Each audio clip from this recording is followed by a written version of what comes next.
The inhibitor chip pulses in the clone trooper's brain. Order 66 is seconds away. But one Jedi already knows the truth. Master Shaak Ti stands in a Kamino medical facility, staring at the evidence that will change everything.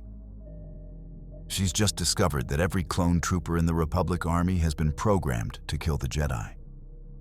The conspiracy goes deeper than anyone imagined, and she's about to make a choice that could save the entire order or doom them all. What if one promotion changed the fate of the galaxy? What if Shaak Ti became a Jedi Master 5 years earlier, giving her the authority to uncover Palpatine's greatest secret before it was too late? This isn't just another Clone Wars story. This is about how a single Togruta Jedi could have prevented Order 66, saved Anakin Skywalker from the dark side, and stopped the rise of the Empire before it began. The chips were always there, hidden in plain sight, waiting to activate. But in this timeline, they won't stay hidden. Because Master Shaak Ti is about to start asking questions that the Kaminoans can't answer. Questions that will lead her down a path of conspiracy, betrayal, and a desperate race against time to save everything the Jedi hold dear. Before we dive into this alternate history, let's establish what we know about Shaak Ti in the canon timeline. She was a Togruta from the planet Shili, known for her distinctive red and white montrals and headtails. By the time of the Clone Wars, she had already earned a seat on the Jedi High Council, a position that typically indicated great wisdom, skill, and dedication to the Jedi Order. However, her exact rank and the timeline of her achievements remains somewhat ambiguous in canon sources. What we do know is that she became deeply involved in the training and oversight of the clone army on Kamino, a role that would define much of her service during the war. For our alternate timeline, let's imagine that Shaak Ti achieved the rank of Jedi Master approximately 5 years before the Battle of Geonosis. This earlier promotion would grant her additional authority, respect, and influence within the Jedi Order at a crucial time. It would also mean that when the Clone Wars began, she wouldn't just be a council member overseeing Kamino. She would be a fully recognized master with the weight and prestige that title carries. This distinction might seem small, but in the hierarchical structure of the Jedi Order, it would open doors and create opportunities that could change everything. Let's begin on Kamino, the water world where the Republic's clone army was created in secret. In the original timeline, Shaak Ti was assigned to oversee the training and development of clone troopers, a role she took very seriously. She became known among the clones as a compassionate overseer, someone who genuinely cared about their well-being and saw them as individuals rather than mere numbers. But her authority had limits. The Kaminoans, with their cold, clinical approach to clone production, often made decisions without consulting her. The Republic military leadership sometimes overruled her concerns. She was an observer and advisor, but not always the final decision maker. Now imagine Shaak Ti arriving on Kamino as a Jedi Master. The Kaminoans would be forced to treat her with greater deference.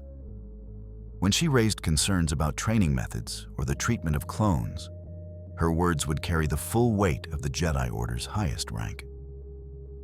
The clone commanders and ARC troopers would look to her not just as a Jedi overseer, but as a master whose wisdom was unquestioned.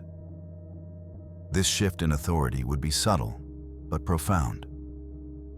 One of the first changes Master Shaak Ti would implement involves the psychological evaluation of clone troopers.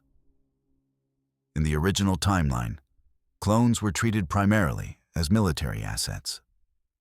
Their emotional and mental health was secondary to their combat effectiveness.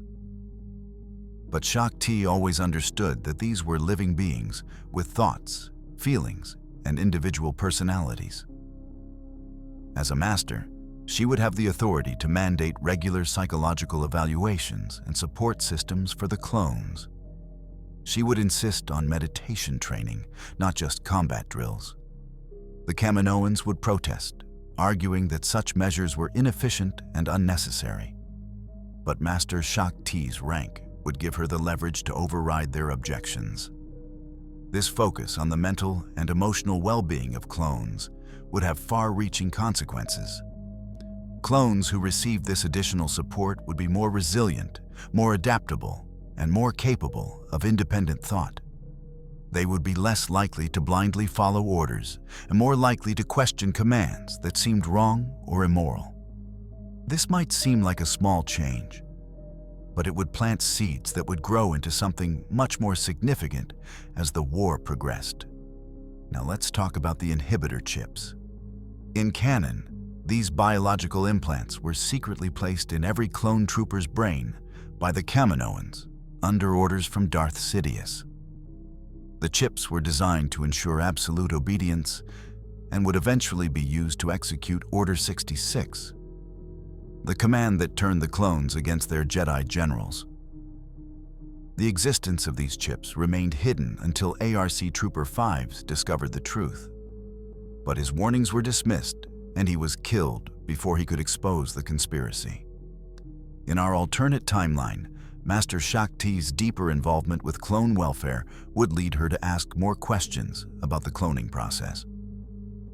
When reviewing medical records and biological specifications, she would notice anomalies. Why did every clone have this particular organic chip? What was its stated purpose? The Kaminoans would provide their rehearsed answer about behavioral modification and enhanced obedience. But Master Shaak Ti would not be satisfied.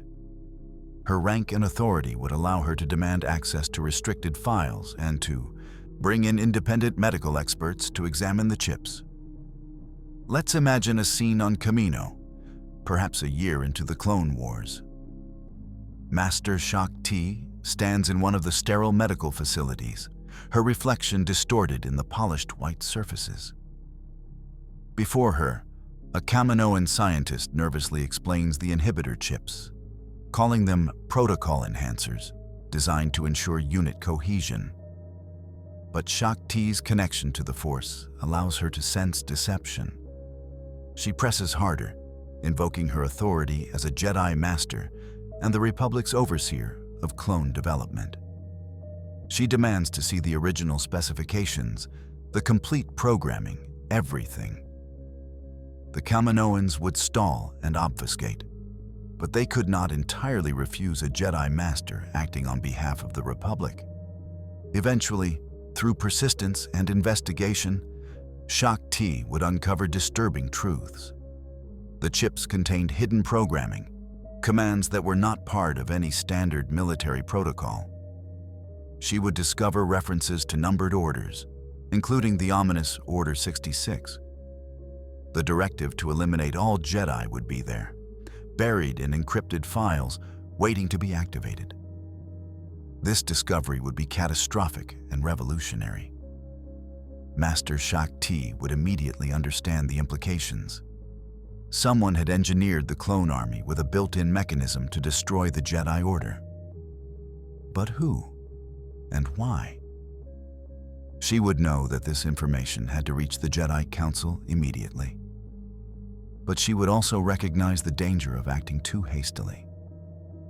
If the conspiracy was as deep as it appeared, revealing her discovery prematurely could trigger the very catastrophe she hoped to prevent. Shaak Ti would begin a careful investigation, using her authority to quietly remove or deactivate inhibitor chips in select clone units. She would start with the clones she trusted most, those who had shown the greatest independence and loyalty. She would explain the situation to them, trusting in the bonds she had built over years of working together.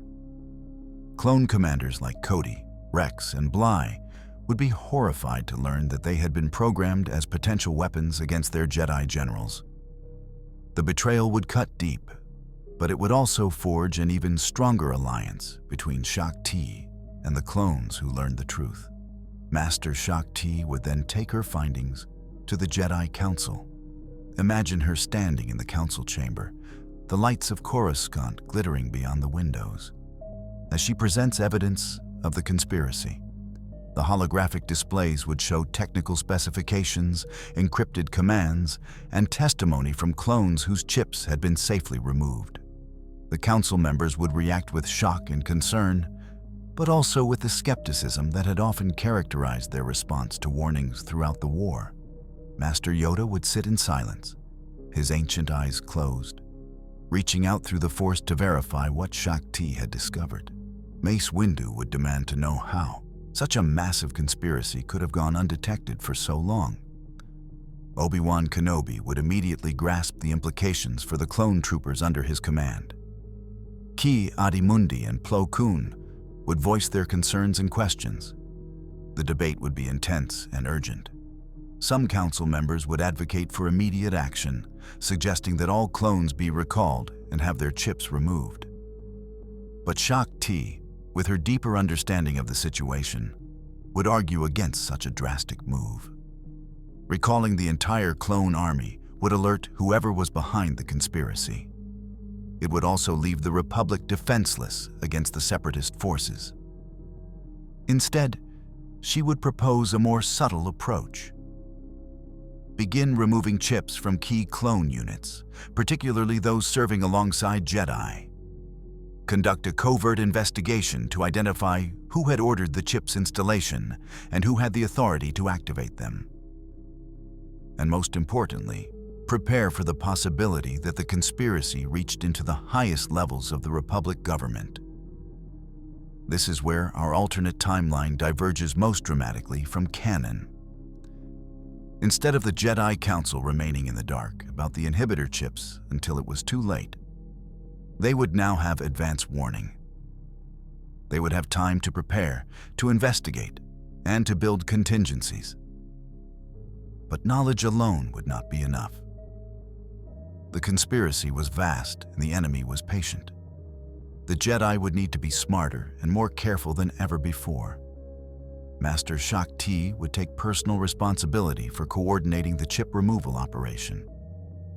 She would work closely with clone medics and sympathetic Kaminoan scientists who were horrified by what the chips represented. Slowly, carefully, she would identify clone units that could be safely brought into the circle of trust. Each chip removal would be conducted in secret, disguised as routine medical procedures.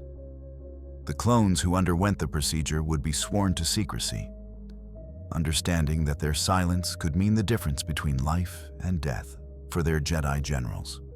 Meanwhile, the investigation into who had ordered the chips would lead down dark and twisting paths.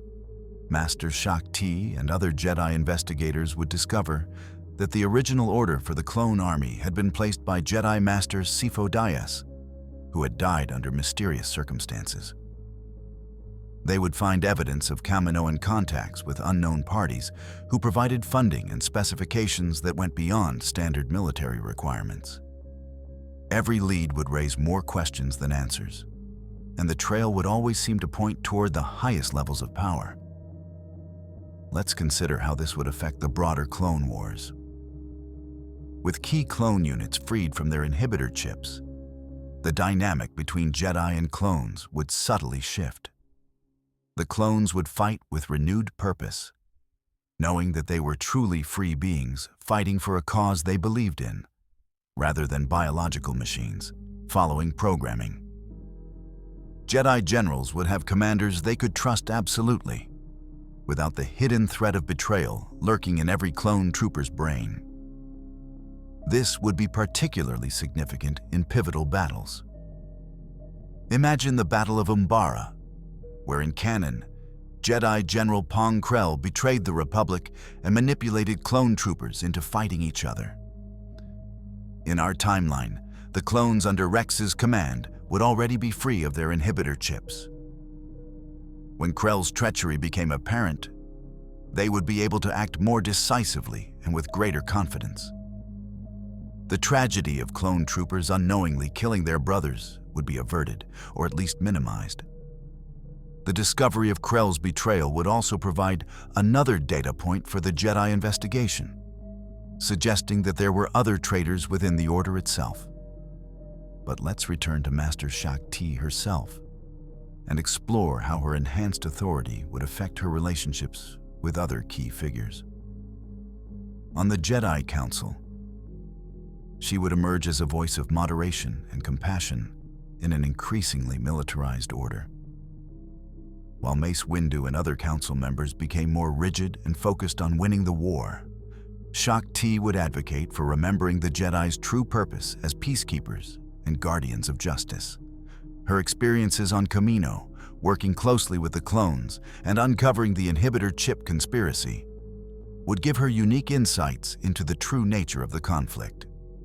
She would find natural allies in Jedi, like Obi-Wan Kenobi and Plo Koon, who also maintained strong bonds with their clone troopers and questioned some of the Council's more aggressive strategies. Together, they would form an informal faction within the Council, pushing for more diplomatic solutions and greater caution. This would create tension with more hardline members, but it would also mean that the Council was not monolithically committed to military solutions. One relationship that would be particularly important is between Master Shaak and Anakin Skywalker. In canon, Anakin often felt isolated and misunderstood by the Jedi Council. He was given great responsibilities, but denied the rank of Master, creating resentment that Palpatine expertly manipulated. He saw most Council members as rigid traditionalists who didn't understand him or appreciate his contributions. But Shaak could be different. Imagine Anakin being called to Kamino to consult on a mission, where he encounters Master Shaak. She would see in him what others often missed, a young man carrying an enormous burden, struggling to reconcile his passionate nature with the Jedi Code. Unlike some Council members who responded to Anakin's intensity with disapproval, Shaak would approach him with empathy. She understood what it meant to care deeply, to form attachments, to feel the weight of responsibility for those under your command. Her experiences with the clones had taught her that connection and compassion were strengths, not weaknesses. Master Shaak might take it upon herself to mentor Anakin informally, offering guidance without judgment. She would share her own struggles with balancing Jedi detachment and genuine care for others. When Anakin expressed frustration with the Council's decisions, she would listen and acknowledge his feelings while gently challenging him to see different perspectives. She would recognize the warning signs of his growing darkness, the anger and fear that simmered beneath his heroic exterior. And she would try to help him find healthier ways to process those emotions. This mentorship would not solve all of Anakin's problems. Palpatine's manipulation had already sunk deep roots, and Anakin's fear of losing Padme would still drive many of his choices. But having another voice on the Council, someone who showed him respect and understanding, might create just enough doubt to make a difference at crucial moments. When Palpatine tried to turn Anakin against the Jedi, claiming they were holding him back and didn't trust him, Anakin would remember Master Shaak's kindness. That memory might not be enough to stop his fall, but it could plant a seed of hesitation, a moment of questioning that could change everything. Now let's explore the political dimension of our alternate timeline. The Jedi Council's discovery of the inhibitor chip conspiracy would force them to confront uncomfortable questions about the Republic itself. Who had the authority and resources to implement such a vast conspiracy? Who could have manipulated events to ensure that the Jedi Order became generals in a war that seemed designed to destroy them? The investigation would inevitably lead toward the Chancellor's office. Master Shaak, with her analytical mind and her experience uncovering hidden truths on Kamino, would be instrumental in this investigation. She would work with Jedi like Obi-Wan Kenobi and potentially even unconventional allies like former Jedi Ahsoka Tano to piece together the puzzle. They would discover financial records that didn't quite add up, communications that were encrypted beyond normal security protocols, and connections between seemingly unrelated events that suggested a guiding intelligence behind the scenes. The problem would be that suspicion and proof are very different things. Even if the Jedi began to suspect that Chancellor Palpatine was somehow involved in the conspiracy, they would have no concrete evidence linking him to the Sith or to the plot to destroy the Order. Palpatine had been careful, working through intermediaries and covering his tracks for decades.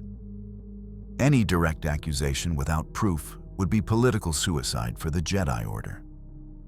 It could even play into Palpatine's hands, allowing him to paint the Jedi as power-hungry conspirators attempting a coup. Master Shaak would understand this dilemma acutely. She would advocate for patience and continued investigation, even as some Jedi pushed for more immediate action. She would argue that they needed to build an airtight case and, equally important, that they needed to prepare the Republic for the truth. If Palpatine was indeed the hidden enemy, removing him without proper evidence and public support could plunge the galaxy into chaos. The Jedi needed to be smarter, more strategic, more patient than their enemy. This would create fascinating tension within the story. The Jedi would know they were in a race against time. Every day that passed, the war claimed more lives and drew the Order deeper into darkness. But acting too quickly or too rashly could trigger the very catastrophe they hoped to prevent. Master Shaak would find herself at the center of this pressure, trying to balance urgency with caution, action with wisdom. Let's imagine a pivotal moment midway through the war. Master Shaak returns to Coruscant from Kamino with new evidence. She has discovered encrypted communications between Kaminoan officials and an unknown party providing instructions for the inhibitor chips. The encryption is Sith in origin, though not recent. It dates back decades, suggesting that this conspiracy has been in motion since long before the Clone Wars began. She brings this evidence before the Council, and the discussion that follows would define the Order's path forward. Mace Windu would argue for confronting the Chancellor directly, using the Force to compel the truth if necessary. Master Yoda would counsel caution, reminding them that the dark side clouds everything and that they risk playing into their enemy's plans. Obi-Wan would suggest bringing the evidence to sympathetic senators like Bail Organa and Mon Mothma, building political support before making any accusations. Ki-Adi-Mundi would worry about the optics of Jedi investigating the democratically elected leader of the Republic. The debate would be intense, with Master Shaak trying to find a middle path that satisfied everyone's concerns. Eventually, they might decide on a multi-pronged approach. Continue the investigation, but also begin preparing for various contingencies. If the conspiracy activated before they were ready, the Jedi needed fail-safes and escape routes.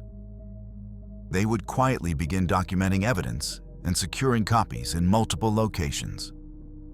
They would identify allies within the Senate and the military who could be trusted. They would accelerate the chip removal operation, prioritizing clone units in key strategic positions. And they would begin teaching advanced Jedi the truth, preparing the Order for a possible confrontation. Master Shaak would take on another crucial task, establishing a communications network that could function even if the Jedi Temple were compromised. She would work with slice specialists and loyal clones to create encrypted channels and emergency protocols. If Order 66 was activated, this network would allow Jedi to warn each other, coordinate responses, and potentially survive what was meant to be a complete purge. All of this preparation would not go unnoticed by Palpatine. He was too intelligent, too attuned to the Force, not to sense that something had changed. The Jedi were acting differently, more cautiously, more deliberately. Clone units were exhibiting unusual independence. His carefully laid plans were encountering unexpected friction. He would not know exactly what the Jedi had discovered, but he would sense danger. This might force him to accelerate his timeline, to act before his plans were fully mature. Or it might make him even more cautious, probing for weaknesses and trying to identify exactly what the Jedi knew. Let's explore how this cat-and-mouse game would play out. Palpatine might begin testing the Jedi, creating situations designed to reveal what they knew or to force them into making mistakes. He might arrange for suspicious evidence to surface, watching to see how the Council reacted. He might put pressure on clone units that had been secretly freed from their chips, looking for behavioral anomalies. And he would continue to manipulate Anakin, recognizing that the young Jedi Knight remained his best weapon against the Order. In this timeline, the confrontation between Mace Windu and Palpatine might unfold very differently. When Anakin discovers that the Chancellor is a Sith Lord, Master Shaak and other council members might already be prepared for this revelation. Instead of Mace Windu rushing to arrest Palpatine with only a few Jedi Masters, the Council could mobilize a more coordinated response. They could have clone troopers they trusted standing by. They could have emergency broadcasts ready to inform the Senate and the public. They could have contingency plans for every possible outcome. But even with all this preparation, the confrontation would still be dangerous and unpredictable. Palpatine was one of the most powerful Sith Lords in history, a master manipulator who had orchestrated the fall of the Jedi Order across multiple timelines. He would not go down easily, and he would use every weapon at his disposal, including Anakin Skywalker. Imagine the scene. Mace Windu and several Jedi Masters arrive at the Chancellor's office, supported by clone troopers whose chips have been removed. The Jedi have carefully documented evidence of Palpatine's treason, and they are prepared for resistance. But Palpatine has Anakin at his side, and the young Jedi is torn between loyalty to the Order and the promise that the Chancellor can save Padme from the death Anakin has foreseen. This is where Master Shaak Ti's earlier mentorship of Anakin could make a critical difference. When Anakin wavers, when Palpatine urges him to strike down Mace Windu and embrace the dark side, Anakin might remember Shaak Ti's words. He might remember her compassion, her willingness to see him as more than a weapon or a problem to be managed. He might remember that at least some Jedi understood him and valued him. That memory could create just enough hesitation, just enough doubt in Palpatine's words, to change his choice in that crucial moment. Or perhaps Anakin would still choose Palpatine, still fall to the dark side in his desperate attempt to save Padme. But even then, the outcome would be different. With more Jedi present and clone support, the confrontation would not be as one-sided. Palpatine might still kill several Jedi Masters, but he would not be able to completely overwhelm them. The fight would spill out beyond his office, becoming a chaotic battle through the Senate building. And most crucially, the emergency broadcasts would go out, alerting Jedi across the galaxy that the Chancellor was a Sith Lord and that the conspiracy had been revealed. If Order 66 was activated in this timeline, it would be a catastrophe, but not a complete success. Many clone units would still have their inhibitor chips and would turn on their Jedi generals. But a significant number of units had been freed by Master Shaak Ti's secret operation. These clones would refuse the Order, instead protecting their Jedi or actively fighting against clone units still under the chip's control. The result would be chaos, with the clone army fragmenting into factions. Some remained loyal to Palpatine and the empire he was trying to create. Others stayed true to the Republic and the Jedi. Still others were simply confused, caught between conflicting orders and uncertain loyalties. Across the galaxy, Jedi who had been warned through Shaak Ti's emergency network would have precious seconds or minutes of advance warning. Some would still die, caught off guard or overwhelmed by numbers. But others would escape, using the protocols and safe houses that had been prepared. Instead of the Order being almost completely destroyed in a single night, a significant number of Jedi would survive the initial purge. They would go into hiding, but they would also begin organizing, using the networks Master Shaak Ti had established. Master Shaak Ti herself would likely survive, either escaping from Coruscant or being off-world when Order 66 was activated. She would become one of the key figures in the surviving Jedi's resistance against the Empire. Her experience, her connections with loyal clones, and her understanding of the conspiracy would make her an invaluable leader. She might establish a hidden Jedi enclave, training the few remaining Padawans and coordinating efforts to rescue other survivors. The galaxy that emerged from this alternate Order 66 would be very different from the one we see in the original Star Wars timeline. Palpatine would still declare himself Emperor, but his power would be contested from the start. Without the complete destruction of the Jedi Order, he would face organized opposition with Force users among their ranks.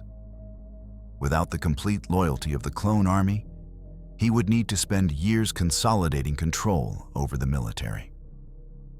And without Vader as his fully Yahweh committed enforcer, his ability to project power would be limited. Anakin's fate in this timeline is particularly interesting to consider. If he fell to the dark side during the confrontation in Palpatine's office, but the battle's outcome was different, he might not have suffered the injuries that left him dependent on his Vader suit. A physically intact Darth Vader would be even more dangerous than the one we know from canon. But he might also be more conflicted, more capable of being reached and potentially redeemed. Master Shaak Ti, if she survived, would not give up on Anakin. She would remember the troubled young man she had tried to help, and she would hold out hope that he could still be brought back to the light. Alternatively, if Anakin resisted the temptation to join Palpatine in that crucial moment, the timeline would diverge even more dramatically. With Anakin fighting alongside the Jedi, Palpatine might be defeated or forced to flee. The Republic would survive, though severely damaged by the revelation that its Chancellor had been a Sith Lord all along. The Jedi Order would face a reckoning, forced to acknowledge how they had been manipulated and blinded. Master Shaak Ti would likely play a key role in reforming the Order, drawing on the lessons learned from the inhibitor chip conspiracy and the Clone Wars. In this version of events, Shaak Ti might advocate for fundamental changes to how the Jedi operated.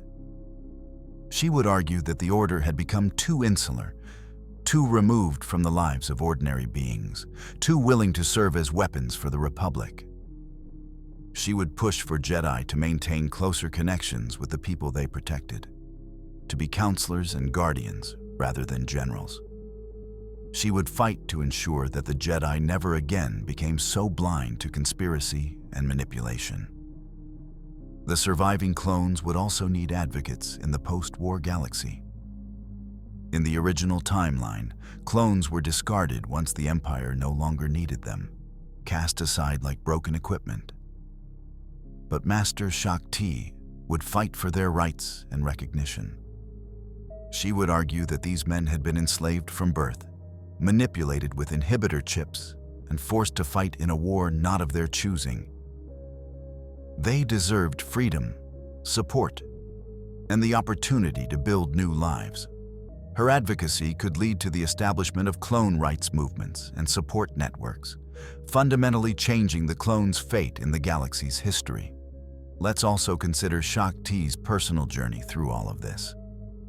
The discovery of the inhibitor chip conspiracy would have been deeply traumatic for her. She had worked with the clones for years, believing she was helping to train and support them.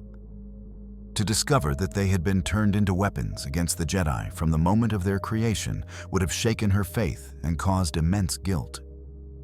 Even though the conspiracy was not her fault, she would blame herself for not discovering it sooner. For every Jedi who died before the truth was revealed, this guilt would drive her to work tirelessly to make amends.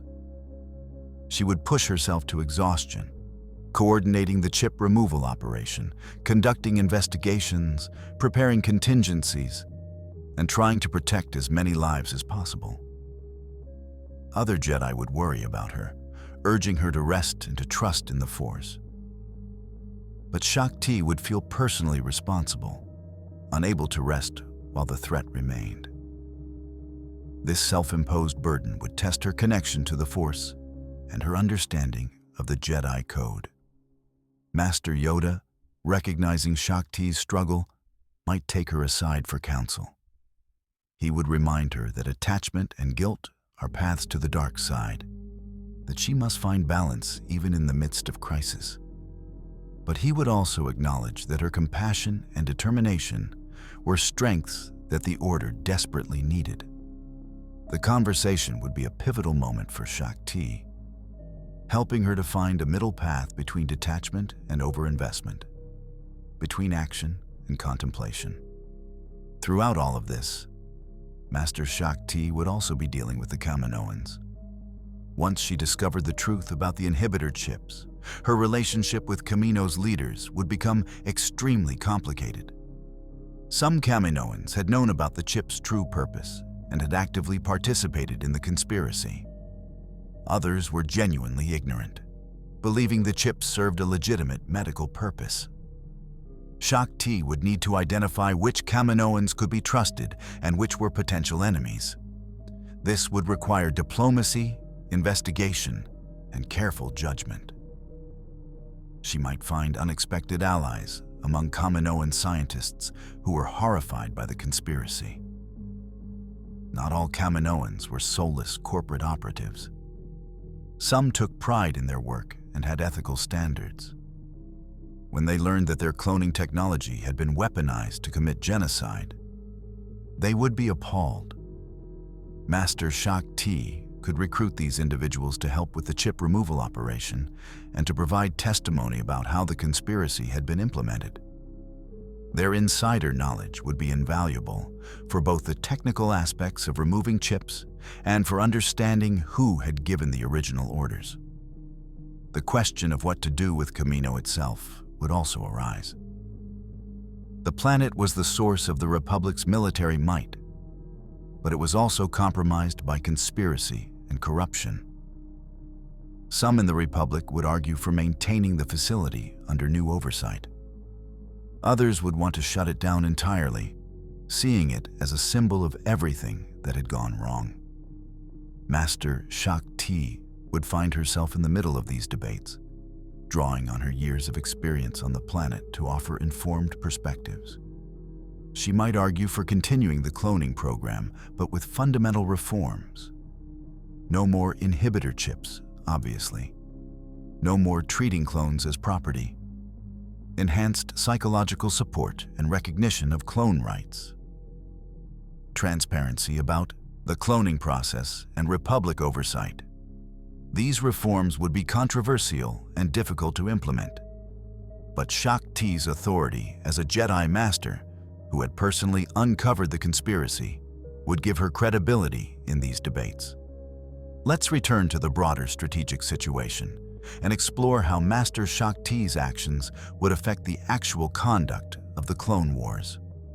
In the original timeline, the war often seemed to drag on without clear resolution, with victories and defeats balanced in a way that suggested someone was manipulating events to prolong the conflict. Palpatine needed the war to continue long enough to consolidate his power and turn public opinion against the Jedi. But in our alternate timeline, with the Jedi aware of the conspiracy and working to counter it, the strategic calculus would shift. Master Shaak might advocate for more aggressive efforts to actually end the war. Instead of fighting an endless series of battles that went nowhere, the Jedi could pursue diplomatic solutions with moderate separatist leaders. They could work to expose the fact that Count Dooku and the separatist leadership were also being manipulated, that both sides of the war were pawns in a larger game. This would be difficult and dangerous, as any attempt to reach out to the separatists would be seen as treason by hardliners in the Republic. But if successful, it could begin to unravel the conspiracy from both ends. Imagine Master Shaak Ti working with Obi-Wan Kenobi and Padme Amidala to establish secret communications with moderate separatist senators. They would need to be extremely careful, as Dooku and Palpatine would both try to prevent any genuine peace. But there were beings on both sides who were tired of the war, who wanted to find a way forward that didn't involve endless bloodshed. If these moderates could be brought together, if they could be shown evidence of how they were all being manipulated, it might be possible to create a political solution that undercut the Sith's plans. This diplomatic track would face enormous obstacles. Count Dooku would work to sabotage any peace efforts, staging false flag attacks to reignite hostilities. Palpatine would use his political skills to frame such diplomatic outreach as Jedi overreach or even treason. And there would be genuine extremists on both sides, beings who had lost too much to the war to ever accept peace with their enemies. But Master Shaak Ti's persistence and her growing network of allies would keep pushing forward, looking for any opening that might break the cycle. The military dimension would also change. With clone units freed from their inhibitor chips, the Republic military would become more effective in some ways, but also more unpredictable. Clones who thought for themselves were better soldiers in many situations, able to adapt and innovate rather than simply following orders. But they might also question orders they found morally troubling or strategically unsound. Some Republic commanders would welcome this independence. Others would see it as insubordination and a breakdown of military discipline. Master Shaak Ti would need to navigate these tensions, working with clone commanders to establish new protocols that balanced military effectiveness with ethical conduct. She would argue that an army of free beings fighting for a cause they believed in would ultimately be stronger than an army of slaves following programming. But she would also acknowledge the challenges this created for military operations. The debates would be complex, and there would be no easy answers. But the very act of having these conversations would represent a fundamental shift in how the Republic approached warfare. One particularly interesting scenario to explore is what would happen if Master Shaak Ti encountered Asajj Ventress. In canon, Ventress was Count Dooku's apprentice, a former Jedi who had fallen to the dark side. She was eventually betrayed by Dooku and embarked on a complicated redemption arc. In our alternate timeline, Master Shaak Ti might cross paths with Ventress during the war under circumstances that allowed for actual dialogue rather than just combat. Master Shaak Ti would recognize in Ventress a kindred spirit in some ways, someone who had experienced deep loss and betrayal, but who retained a core of something that could be reached. She would not excuse Ventress's crimes or pretend that the former Sith assassin was anything other than dangerous.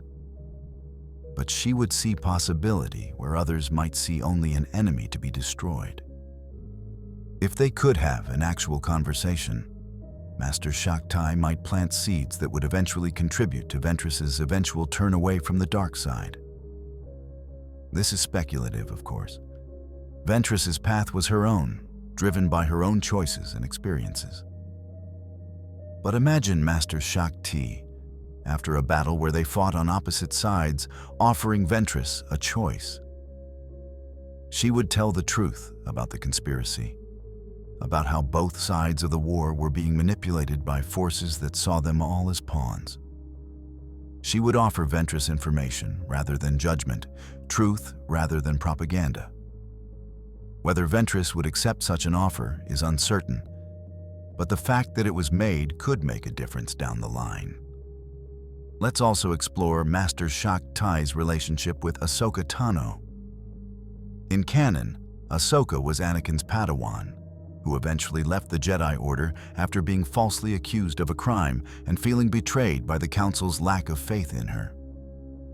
In our alternate timeline, with Master Shaak Ti as a more prominent voice on the Council, Ahsoka's experience might unfold differently.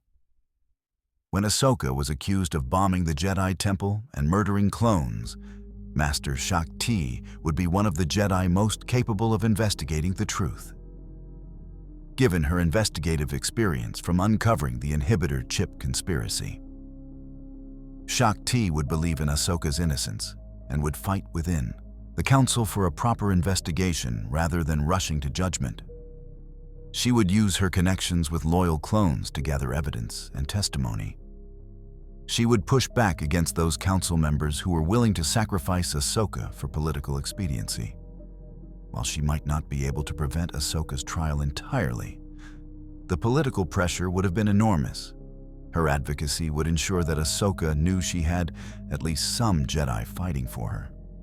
When the truth about Barriss Offee's guilt was revealed, Master Shaak Ti would be among the Jedi who apologized most sincerely to Ahsoka and urged her to remain with the Order. If Ahsoka still chose to leave, as she might given the depth of her hurt, Shaak Ti would respect that choice, but would also let Ahsoka know that she would always have an ally and friend among the Jedi. This relationship would be important later, as Ahsoka's path through the galaxy would intersect with the broader struggle against Palpatine and the conspiracy. Now let's fast forward to the aftermath of Order 66 in our alternate timeline. As discussed earlier, the Order would not be completely destroyed, but it would be scattered and severely damaged. Master Shaak Ti would emerge as one of the key leaders of the surviving Jedi, using the networks she had established to coordinate resistance and survival. But this would not be a simple matter of rebuilding what was lost. The Jedi Order, as it had existed, was gone, and many would question whether it should be rebuilt at all. Master Shaak Ti would be at the center of debates about the Order's future. Should they try to recreate the old system, with a temple on Coruscant and formal council? Or should they embrace a more distributed model, with Jedi living among the people they protected rather than in isolated temples? Should they maintain the old traditions about attachment and emotional detachment, or acknowledge that these teachings had contributed to the Order's blindness? These questions would have no easy answers, and Jedi survivors would have passionate disagreements. Shaak Ti's own views would be shaped by her experiences. She had seen how the Jedi's isolation from ordinary life had made them vulnerable to manipulation.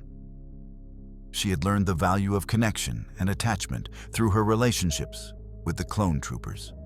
She had witnessed the courage of beings like Anakin Skywalker, whose passion was both his greatest strength and his greatest vulnerability. These experiences would lead her toward a more moderate position, arguing for reforms while also maintaining core Jedi principles. She might propose a new model where Jedi maintained smaller enclaves spread across the galaxy rather than concentrating on a single world. These enclaves would be integrated into their local communities, with Jedi serving as counselors, mediators, and protectors rather than distant figures in a remote temple. Jedi would still train together and maintain their traditions, but they would also have deeper roots in the diverse worlds of the galaxy. This model would be controversial, with traditionalists arguing it betrayed fundamental Jedi principles, but it might represent a necessary evolution for the Order to survive. The relationship between the surviving Jedi and the clone troopers who had resisted Order 66 would also be crucial. These clones had risked everything to protect their Jedi generals, defying the programming that had been literally installed in their brains. They deserved recognition and support. But they were also fugitives in the new empire. Palpatine would hunt them as traitors, making them targets for Imperial forces. Master Shaak would work tirelessly to protect these loyal clones. She would establish safe houses and escape routes, helping them to disappear and start new lives. Some clones would choose to continue fighting, joining the nascent rebellion against the Empire. Others would want to retire, to find peace after a lifetime of warfare. Shaak would support both choices, providing whatever assistance she could. Her bond with the clones would remain one of her defining characteristics, a reminder of the connections that had first prompted her to discover the conspiracy. As the Empire consolidated power, Master Shaak would become a high-value target for Palpatine's Inquisitors. These dark side users, many of them former Jedi twisted to serve the Empire, would hunt surviving Jedi with ruthless efficiency. Shaak would need to use all her skills to evade capture while continuing to coordinate the scattered resistance. She would move from world to world, never staying in one place too long, always aware that the next stranger could be an Inquisitor or Imperial spy. During this period, she might encounter other surviving Jedi, each with their own stories of survival and loss. These meetings would be bittersweet, moments of connection and shared grief, but also opportunities to rebuild networks and share information. Master Shaak would take on the role of mentor to younger Jedi who had survived, teaching them not just combat skills and force techniques, but also the harder lessons about adaptation, resilience, and maintaining hope in the face of overwhelming darkness. One particularly poignant possibility is a reunion between Master Shaak and Anakin Skywalker, now Darth Vader. If Anakin had fallen to the dark side, but the circumstances of his fall were different than in canon, there might come a moment when he and Shaak faced each other. She would see the twisted version of the young man she had tried to help, the darkness that had consumed him. But she would also see traces of the person he had been, the fear and pain that still drove him. Shaak would try to reach him, knowing the attempt was probably futile, but unable not to try. She would speak to the Anakin who still existed somewhere beneath the Vader mask, reminding him of better days and better choices. She would offer forgiveness and redemption, even knowing he would likely reject both. Whether such a confrontation would plant seeds for Vader's eventual redemption is impossible to say. But it would be a powerful moment of the tragedy and the possibility that defined this alternate timeline. As years passed and the rebellion grew stronger, Master Shaak would become one of its key figures. Her combat skills, force abilities, and strategic insight would be valuable assets. But even more important would be her moral authority and her ability to inspire hope. She would represent proof that the Jedi had not been entirely destroyed, that the light still endured despite the Empire's best efforts to extinguish it. Young rebels would see in her a living connection to the Republic's better days, while older fighters would remember her as the Jedi who had tried to warn them about Palpatine's conspiracy. Shaak would also serve as a bridge between different factions within the rebellion. Some rebels were former Republic military, others were separatist holdouts who now opposed the Empire. Still others were independent groups fighting for their world's freedom. These factions often had trouble working together, old grudges and different priorities creating friction. But Shaak, with her credibility and her understanding of the war's true nature, could help forge these disparate groups into a more unified resistance. She would remind them that they all shared a common enemy, and that old conflicts paled in comparison to the current threat. The discovery and training of Force-sensitive children would also fall partly to Master Shaak. Throughout the galaxy, there would be children with the potential to use the Force, children who would have been brought to the Jedi Temple for training in a previous era. Now these children were targets for the Empire, which sought to capture or kill potential Force users before they could become threats.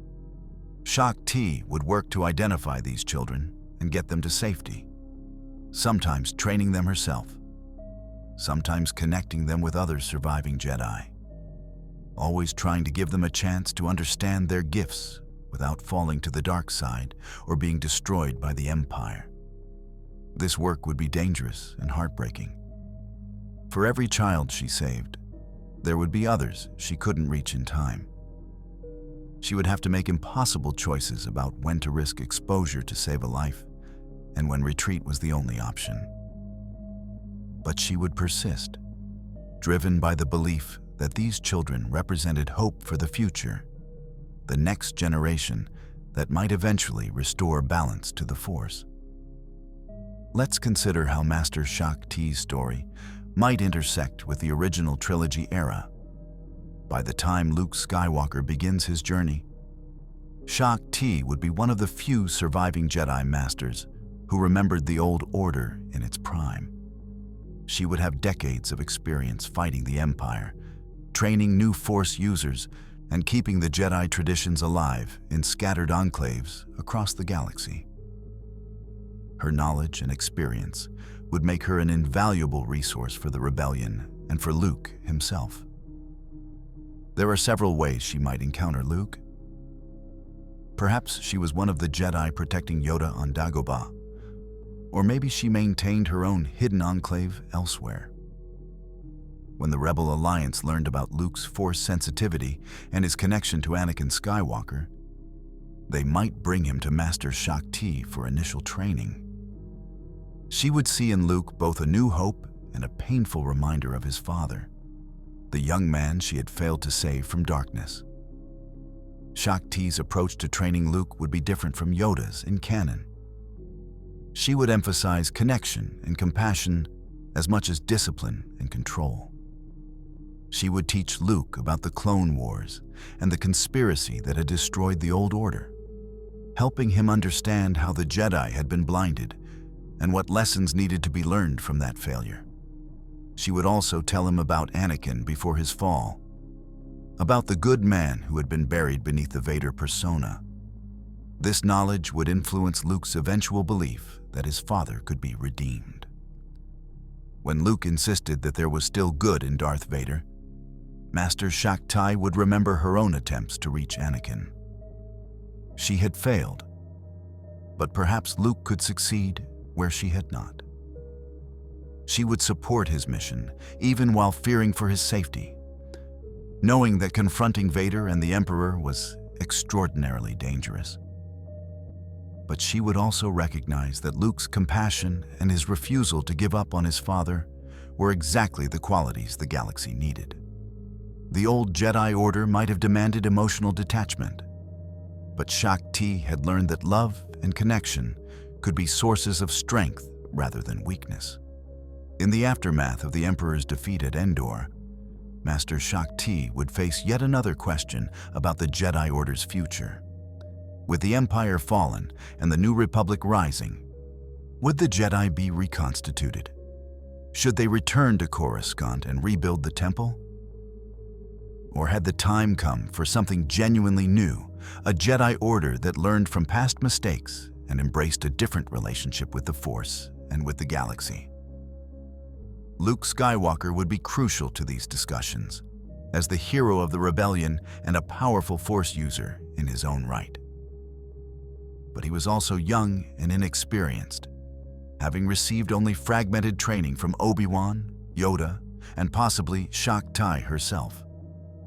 He would need guidance from surviving Jedi Masters, and Shaak would be one of the few who could provide that guidance.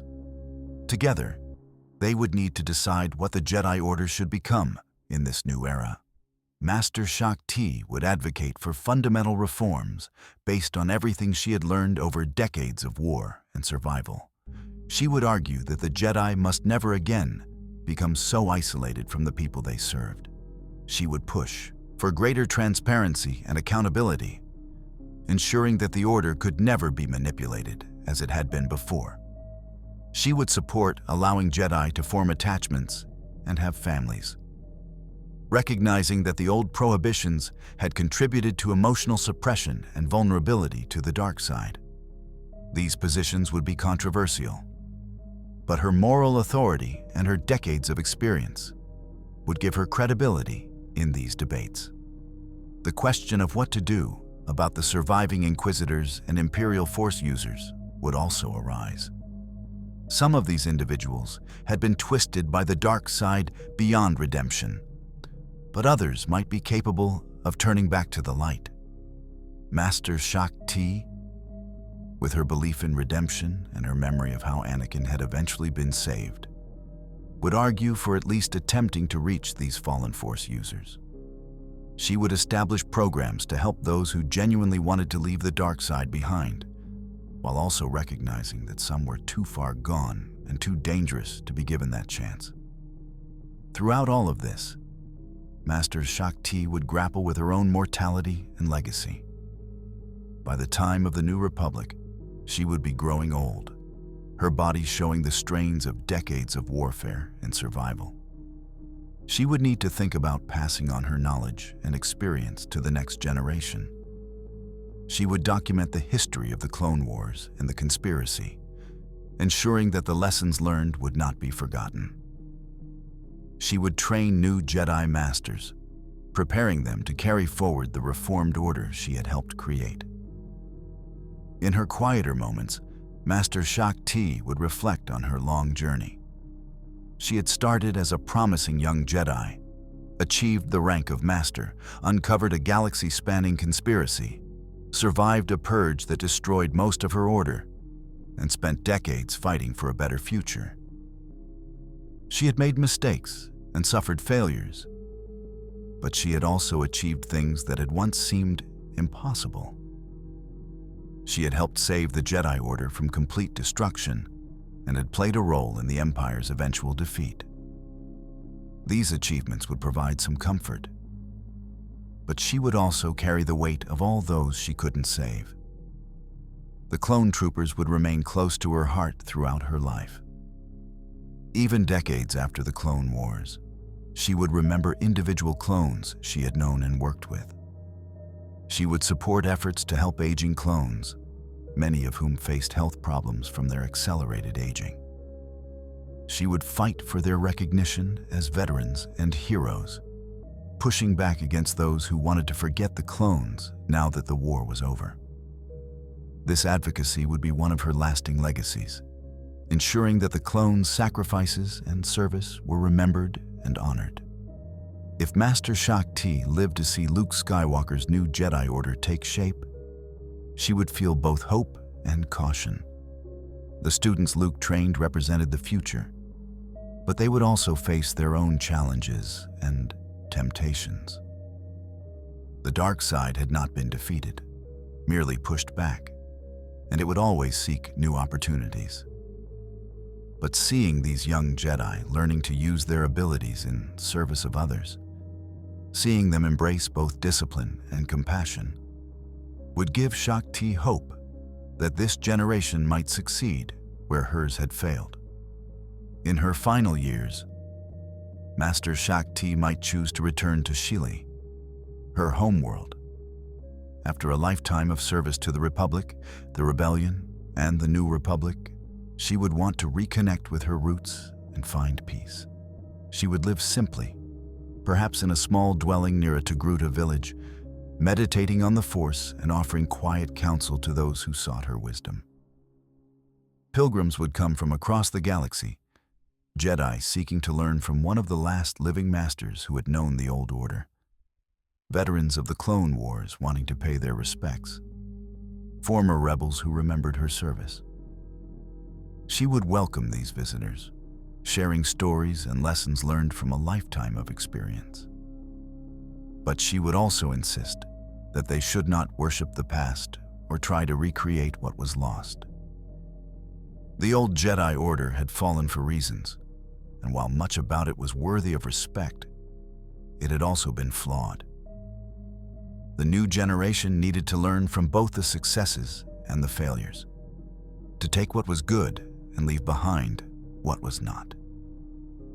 This would be her final teaching, her ultimate contribution to the order she had served for so long.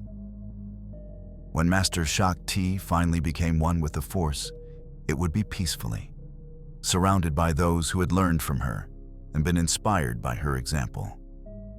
Her funeral would be attended by dignitaries from across the New Republic, by Jedi she had trained, by aging clone veterans who remembered her advocacy, and by ordinary beings whose lives she had touched in small ways throughout her journey. They would remember her not just as a powerful Jedi Master, but as someone who had cared deeply, who had fought tirelessly for justice, and who had never given up hope even in the darkest times. Her legacy would live on in multiple ways. The reformed Jedi Order would incorporate many of the principles she had advocated for, creating a more balanced and connected relationship with the Force and the galaxy. The networks she had established during the Dark Years would evolve into new institutions supporting Force users and preserving Jedi knowledge. The clones she had fought for would be remembered as heroes rather than forgotten weapons. And the younger generation of Jedi would tell stories about Master Shaak Ti, the Togruta Jedi who had uncovered a conspiracy, survived a purge, and helped restore hope to the galaxy. So what if Shaak Ti had become a Jedi Master earlier in her career? The ripple effects would have been profound and far-reaching. Her enhanced authority would have allowed her to uncover the inhibitor chip conspiracy before Order 66 was executed. This discovery would have, given the Jedi Council advance warning and time to prepare, fundamentally altering the Clone Wars outcome. While Palpatine might still have attempted to destroy the Jedi Order, he would not have achieved the complete surprise and overwhelming success he enjoyed in the original timeline. The galaxy that emerged from this alternate history would be different in countless ways. The Jedi Order would not have been almost completely destroyed, though it would have been severely damaged and forced to evolve. The clone army would have fractured rather than uniformly following Order 66, with many clone units protecting their Jedi generals rather than killing them.